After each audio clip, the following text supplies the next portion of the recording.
you've written a lot on this concept of Unio Mystica in Judaism, in Kabbalah and in other earlier Jewish Kabbalah sources. and some other. Right. Yes. I'm curious, how do you see? I want to open up a bit of a comparative space here. How do you see this concept of uniting with God, Unio Mystica, in Judaism differing from other mystical traditions? There is no one concept. There's one term, but there's no one concept before. Someone who is claiming that the most important part of man is mind, so Unio Mystica is a union of intellects. Someone claiming that the soul, so it's a union of the soul. So there's not one concept of Unio Mystica. To a great extent, denial, which is very, very Sholemian, meaning that what he claimed that categorically has to do with an attempt to distance himself from Christian mysticism, to say we have something different on something which is crucial. I believe that that's a hidden agenda to keep it different. I don't attempt to fuse between them, to say they're the same for sure, but I don't see any problem on the basis of this criterion, yes or no, to distinguish. So, for example, on the session in 86, there was a session on the chapter on Unio Mystica. Yes. The moderator of the chapter was Bernard McGinn. Yes. And from all the, how to put it, chapters, that was the most disputable among Jewish scholars. So I asked McGinn, look, are you persuaded by what I wrote? He told me, you're 100% right.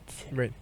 So we decided on the spot in 86 to write a book on mystical union. In the book, I claimed that in Judaism is more than in Christianity after reading Bernard McGinn. Yeah. I don't see a problem here. Meaning, McGinn could react to what I wrote because we have reactions to each other. During the Yes. He didn't dispute this claim. Right. So for me, it was incredible. The most important scholar on Christian mysticism Right. wanted to write with me a collection of articles on this topic, and he read my claim and he didn't dispute it. Right. He could dispute, say, look, you exaggerate or something. We are good friends. We didn't. No? So I believe that's an important concept in religion. Meaning that's not something secondary. Right. So not to write about it because I wrote already a chapter sometime. Right. So you ended up publishing a work in collaboration with McGee and with Merker Yes. on Unio Mystica in the three Abrahamic faiths. Yes.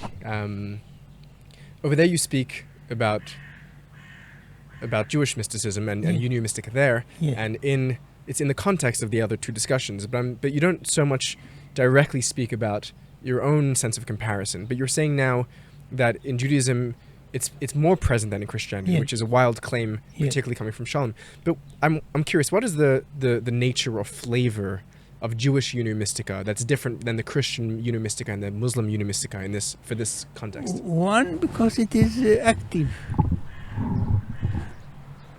Meaning there are techniques how to achieve it. In Christianity, it's basically passive. It happens to you. You are searching for it, for sure. You are waiting. You are dedicating years to wait for. But you don't have techniques, at least in the Catholic forms of in the Orthodox Christianity is a little bit different. In Judaism, it is a very active pursuit. It means that you don't wait. You must do. So that's something very, very important. But one of the lectures I gave about techniques, McGee, not in 86, it was much later. Begin came and told me, look, you don't speak about techniques, you are speaking about magic. For him, it's magic. I understand him. I am using the term technique, not because I don't believe that it's magic in Kabbalah. That's another story. Right. But that is a technique. Right. But from his point of view,